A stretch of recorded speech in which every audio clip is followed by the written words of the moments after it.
नमस्कार मंडळी, संगीताज रेसिपीमध्ये आपलं सगळ्यांचं खूप स्वागत आहे।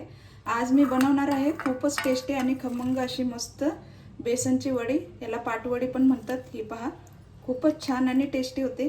कधी कधी आपल्याला प्रश्न पडतो की जेवण काय बनवायचं, भाजी काय बनवायची, आणि कधी कधी त्याच भाज्या खाऊन पण कंटाळा आलेला असतो।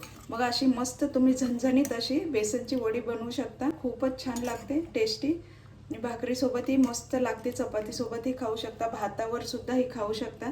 चला तर मग सुरुवात करूया मस्त टेस्टी रेसिपीला। तर हे पहा, बेसन वड्या बनवण्यासाठी आपल्याला 1 वाटी बेसन लागणार आहे। हे मी 2-4 लसणाच्या पाकळ्या, अर्धा चमचा जिरं आणि थोडीशी कोथिंबीर अशी वाटून घेतलेली आहे। ही आपल्याला पीठ मळताना त्याच्यात बेसनमध्ये घालायची। अर्धी वाटी खोबरं आहे सुकं, वाटून घेतलंय। आणि हा घाटी मसाला लागणार आहे, हळद आणि जिरं। मी धने पावडर आणि गरम मसाला यूज नाही करत, कारण घाटी मसाला माझा खूप छान आहे। त्याला हाळ घातला तर मला ते मसाले घालायची गरज नाही, कारण याच्यामध्येच मी सगळं व्यवस्थित मसाले घातलेले आहेत। आणि आपल्याला हे पहा, हे कढीपत्त्याची एक काडी आहे, कोथिंबीरी, हे थोडा अर्धा इंच आल्याचे तुकडे आहेत, हे 10-12 लसणाच्या पाकळ्या, एक छोटा कांदा आणि छोटा टोमॅटो, ह्याचं मी पेस्ट करून घेणार आहे। आता आपल्याला फोडणीसाठी लागणार आहे। हे आता बेसन आपण याचा गोळा बनवून घेऊया। एका मोठ्या बाउलमध्ये मी हे बेसन घेतले। आता याच्यात हे लसूण, जिरं आणि कोथिंबीर वाटलेली आहे ती घालूया। थोडीशी हळद घालूया आणि थोडंसं हे घाटी मसाला थोडासा घातलाय, पाव चमचा। आता याच्यात आपल्याला चवीपुरतं थोडंसं मीठ घालायचंय। अर्धा चमचाला थोडंसं कमी घातलंय, तुम्ही तुमच्या आवडीनुसार मीठ घ्या। आता हे आपण व्यवस्थित मिक्स करूया। थोडंसं तेल घालूया, 1 चमचाभर। आता हे थोडं पाणी घालून आपल्याला मिक्स करायचंय, कारण याच्यामध्ये जास्त पाणी बसत नाही, त्यामुळे तुम्हाला अंदाज येणार नाही।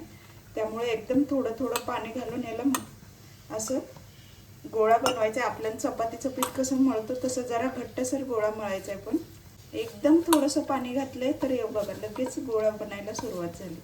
असं आपल्याला गोळा बनवायचा आहे। आता याला थोडंसं आपल्याला तेलाचा हात लावून हे बाजूला ठेवून द्यायचं आहे। एवढा गोळा बनलेला आहे 1 वाटी बेसनमध्ये। आता हा आपण साईडला ठेवून देऊया। आणि हे जे पीठ आहे तर हे थोडंसं आपण, हे पण खूप कामी येणार आहे, कारण हे बाउलला जे पीठ चिकटलेलं आहे ते आपण ह्याच्यामध्ये असं व्यवस्थित धुवून घ्यायचं आहे। आता हे पीठ आपल्याला जेव्हा आपण फोडणी देऊ ते त्याच्यामध्ये हे बाउलला चिकटलेलं पीठ आहे, तेवढ्यामुळे काय होईल की आपला जो रस्सा आहे भाजीचा तो एकदम थिक होईल, मस्त होईल। आणि दुसरी गोष्ट म्हणजे तुम्हाला जर जास्त रस्सा थिक हवा असेल तर याच्यातलंच हे गोळा बनवायच्या अगोदरच एवढंसं जरी पीठ तुम्ही ठेवलं आणि याचं पाणी जरासं करून पातळ लिक्विड बनवून ते जरी टाकलं तरी पण तुमचे भाजीचा जो रस्सा आहे तो खूप असा दाटसर होईल, घट्ट होईल। तर या वड्याच्या भाजीला थोडंसं तेल जास्त लागतं, तर मी 4-5 चमचे असं तेल घातले। तेल गरम झाले, त्याच्यामध्ये आपण 1 चमचा जिरं घालूया। आता जिरं छान तडतडलंय, आता आपण त्याच्यात खोबरं घालूया। खोबरं हलवून घेऊया। अतिशय सोपी भाजी आहे आणि खूपच चविष्ट लागते। कधी कधी आपल्याला भाजीला काय बनवावं ते सुचत नाही आणि भाज्या पण त्याच खाऊन खूप कंटाळा आलेला असतो। मग असं आपण ही बेसनाची रेसिपी अशी बेसनच्या वड्याची बनवू शकतो। आता मस्त गोल्डन कलर झालाय खोबऱ्याचा। आता हे आपण वाटलेलं जे कांदा, टोमॅटो, लसूण, आलं आहे ते आपण याच्यात घालूया। मस्त हलवून घेऊया, परतून घ्यायचं मस्त तेल सोडेपर्यंत। हे पहा, आता आपला छान असा मसाला तेल सोडू लागलाय। आता याच्यात आपण घाटी मसाला घालूया। तर घाटी मसाला तुम्ही तुमच्या आवडीनुसार घाला। हे पहा, मी हा चमचा, मोठा चमचा एक अर्धा टाकलाय।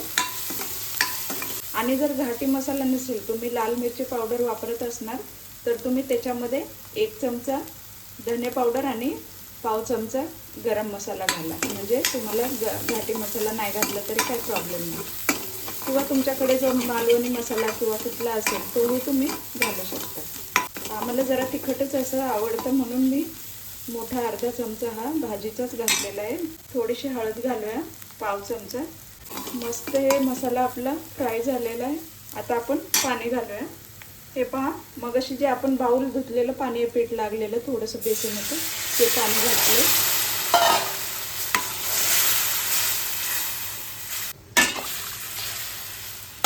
आपला रस्साला उकळी येईपर्यंत आपण ते बेसनाचा जो गोळा बनवलेला आहे तो आपण लाटून घेऊया चपातीसाठी. हे पहा, हे आपण लाटून घेऊया. थोडासा पसरवून घेते. तुम्ही थोडासा पाहिजे तर याच्या खाली पीठ पण लावू शकता किंवा तेलाचा हात लावून असं लाटून घेऊ शकता. हे ज्वारीचं पीठ हे तुम्ही थोडंसं लावू शकता किंवा गव्हाचं सुद्धा पीठ तुम्ही थोडंसं लाटण्यापुरतं असं लावू शकता. त्याने काय होतं, आपली ही पोळी जी आहे ती मस्त अशी लाटता येईल. एकदम जाड पण नाही ठेवायची आणि एकदम पातळ पण नाही, मीडियम. आपल्याला चपातीसारखीच बनवायची. पोळी जरा मोठी झाली आहे, याच्यावरती कापता येणार नाही तर हे पहा, मी ही पोळी चॉपिंग बोर्डवरती कट करून घेते म्हणजे व्यवस्थित कापता येईल. तुम्ही सुरीने सुद्धा ह्याला कट करू शकता. माझ्याकडे हा कटर आहे, त्याने मी अशा कट करून घेते. आणि आपल्याला ह्या जास्त छोट्या पण नाही आणि जास्त मोठ्या पण नाही, अशा क्रॉस अशा कट करून घ्यायच्या. जसं आपण शंकरपाळा करतो तशा टाईपचे आपल्याला कापायचे. आता हे आपल्याला थोडंसं असं क्रॉस कट करायचे. हे पहा, अशा टाईपच्या आपल्याला क्रॉस अशा वड्या मिळतील. ते दिसायला पण खूप छान दिसतात. आता हे आपल्याला अशा उचलून अशा त्या उकळीमध्ये टाकायच्यात. तुम्हाला बोलत बोलत मी मीठ घालायला विसरले. जरासा असा आळणी वास आला, सुगंध मला, त्यामुळे असं वाटलं की मीठ टाकलं नाही. टेस्ट करून बघितलं तर मीठ नव्हतं घातलेलं. छोटा 1 चमचा मी मीठ घातले. मीठ तुमच्या आवडीनुसार तुम्ही घाला. याला छान उकळी आली. आता याच्यात आपण वड्या टाकूया.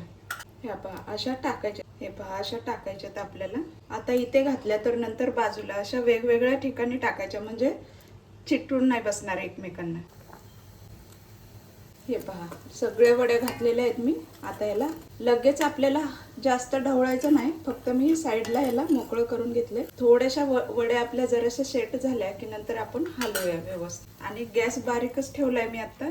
हे पहा, 2-3 मिनिट झालेत. आता मी मस्त हलवून घेते याला व्यवस्थित.